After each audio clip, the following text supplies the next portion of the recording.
Yo, what's up guys? Welcome back to yet another educational English video. I am your new dad, and today we're talking about memes! Memes are literally everywhere now, and they've evolved. No more awkward penguin or scumbag Steve. Now, memes are just spicy, and we're gonna use them to learn English. But before we jump into this video, let me please ask, can you please smash the like on this video? Because every like goes a very, very long way. It helps new people find the channel because that's just the way YouTube works, and we're having a hard time getting people on this channel. So please smash the like button. Also, I'm giving away a $25 Amazon gift card at the end of this month. If you want to win, all you got to do is smash the like button on this video, be subscribed with notifications turned on, and leave me a comment in the comment section down below telling me which meme you liked the most. But now, let's learn some English. Alright guys, now to start out this video, let's talk about how we can learn English by using memes. Not only can we learn new vocabulary words and phrases, we can also learn and understand context. Now, context is the circumstances that for the setting of an event, setting, or an idea, and in terms of which can be fully understood and assessed. Actually, it just means basically the stuff that helps us understand stuff.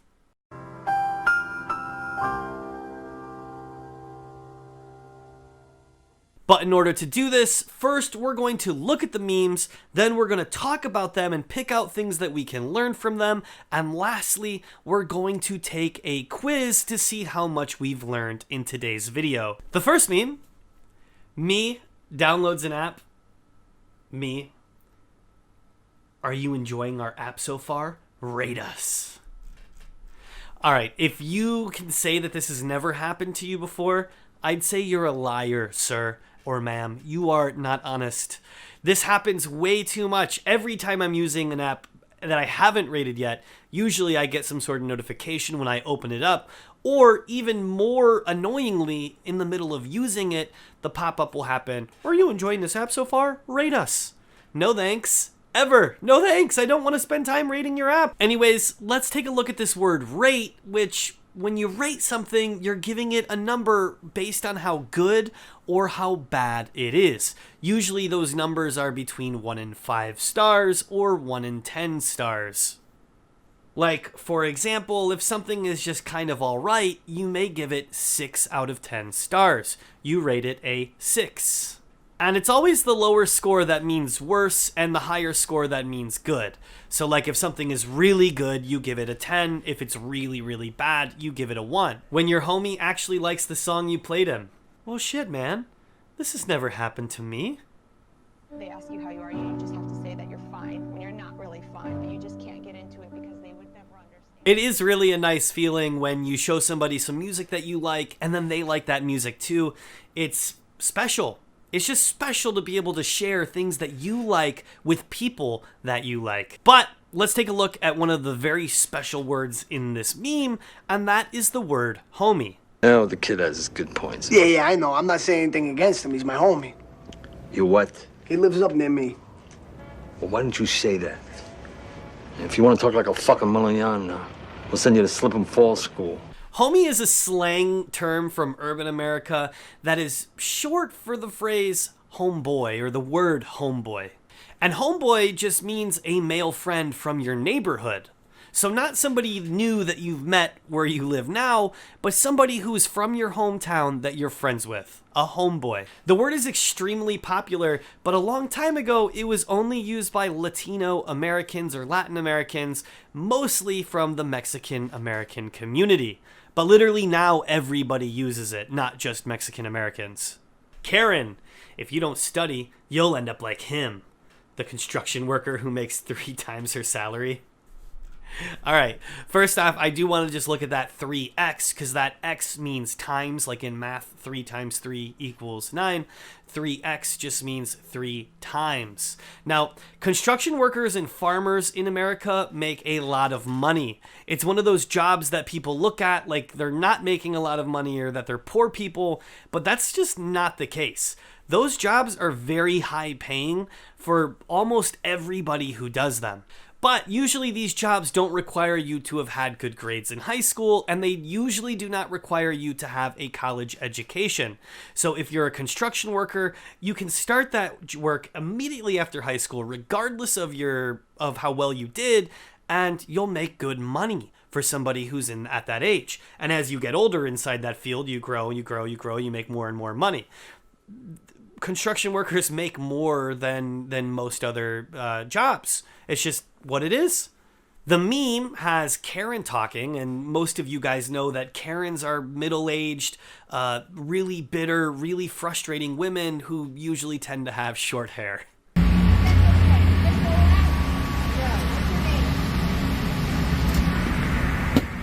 around my car, I'm gonna hand you. I will hand you because you're not letting me out. That's unsafe. So you're not letting me out. I feel unsafe. I will ram your car. Let's take a look at this word salary, because the salary is the money that you get paid for working. Like maybe you get paid once a month. In most countries, people get their salary once a month. They get paid on the 1st of the month, the 15th of the month, or the 20th of the month. In the United States, you get paid every other Friday. So usually about twice a month, and on some months, 3 times a month. Your salary is just that money that you get for working. Me. Bye, Mom. I'm gonna meet my friend. Mom. What's his name? Me. Emily. Mom. Yeah. Ooh. This is way too relatable for me. First off, Emily is a girl's name. You guys got to remember that. It's a girl's name, not a boy's name. You're never going to meet a man or a boy named Emily, despite the Italian and French name Emilio. That just doesn't really translate into an English name. So Emily is always, always, always going to be a girl.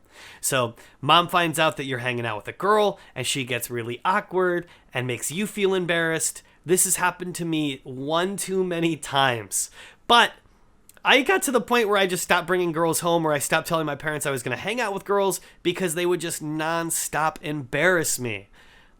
Let me know if that happens to you down in the comment section below. But let's take a look at this phrase, gonna. Because gonna is short for the phrase going to. I'm going to do this becomes I'm gonna do this. It's just a faster way to say it, and the words blend together to make the word gonna. Me, who completed all the side missions first, the level 1 boss. Bro, this is no joke. Every game I play, I do exactly that strat. So I just played Cyberpunk 2077. I've got a PC that can handle it, so for me it was a fantastic game. And even before I finished the prologue, or the first part of the game, I was like level 20. I had almost maxed out my street cred. I had done every single mission you could possibly do. I did every cyber, what were they called? Cyber psycho attacks. I did all of the police raid assaults. I did every side gig, side mission, everything, right? So by the time I got to that first boss fight, it was just bam, bam, bam, bam, bam. Nothing for me. I do the same thing for like Fallout and Skyrim, and any kind of game like that. I do everything I can right from the get-go before I even touch the main story. Let's take a look at this word boss, because level 1 boss, usually when we think about this word boss, we're talking about the people that we work for, our managers, the people that are in charge of us at work. In a video game, it's not quite the same. Your boss in a video game, or the bosses in a video game, are the big, strong enemies that you have to fight. Usually it happens towards the end of a level, or it happens towards the end of, a big event, but they're the really big, strong characters that have a much larger health bar than everybody else, and you gotta fight them. Those are bosses.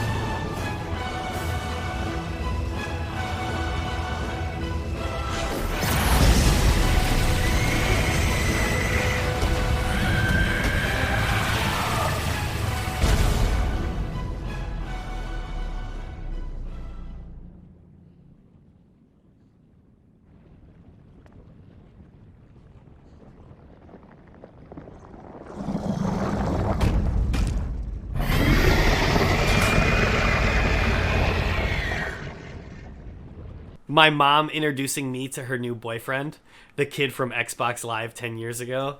Yes! Oh my god, this is pure gold. You guys need some context for this one. I'll come over your house and kick motherfucking Xbox to the floor. Yeah, hey, come over. Your address? No address. I'll probably come over there and fuck everything moving over there. Except the males. Those lobbies back then were so toxic, but in such a weird way. I totally miss that kind of era of gaming where people were just insanely mean to each other. They would talk so much trash to each other. You're not allowed to do that anymore. You get banned for that. My professor reading my master thesis. You dropped your nose, you fucking clown. Damn. So this is actually why when I did my university degrees, I intentionally chose an undergrad and a master's program that did not have theses. I didn't want to deal with this kind of humiliation, and you got to put so much work into these only for them to get torn apart by professors. No thank you. Now, there is a little bit of a mistake in this meme because it says master thesis, but it should be master's thesis. First, let's take a look at this word, thesis, which is about a long essay or dissertation that somebody would write using a lot of research in order to finish their academic career. So maybe you have your bachelor's thesis, which is your long essay that you write at the end of your bachelor's to justify your degree.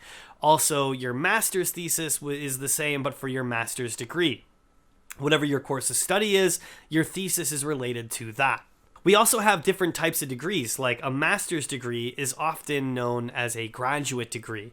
So like your bachelor's is your undergraduate and your master's is your graduate degree. That's usually after you do your 4-year college degree, you might do an additional 2 or 3 years that you would spend on your master's. Lastly, let's talk about this little red ball that Patrick is holding up in his hand and he calls a nose, and that is because a clown's nose is usually a little red ball.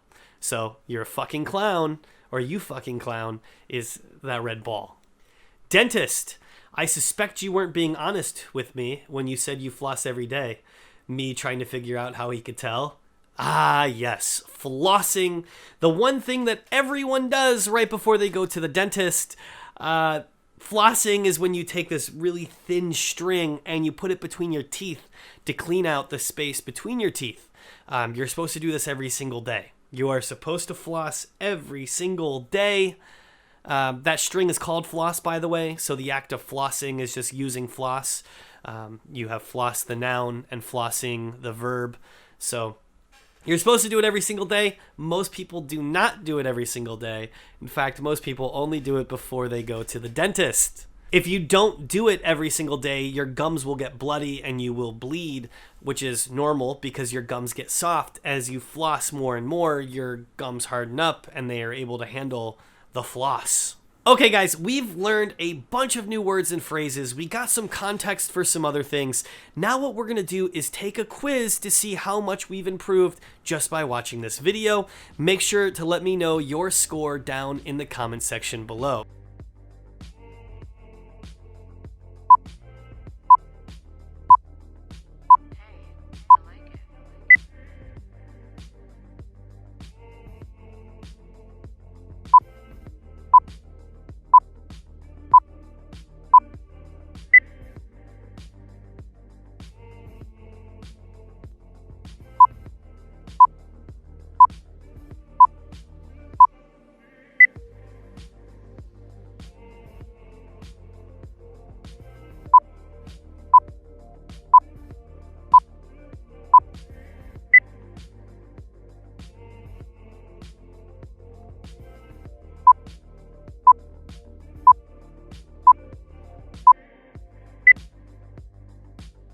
Alright guys, that's it for today's video. Make sure to let me know what you've learned down in the comment section down below. And as always, if you liked what you saw in this video, hit that like button, hit that subscribe button, ring that little bell for notifications, and consider joining our Discord because we have a lot of fun over there. We play games together, we share memes with each other, we chat with each other, and there's a lot of other great things going on.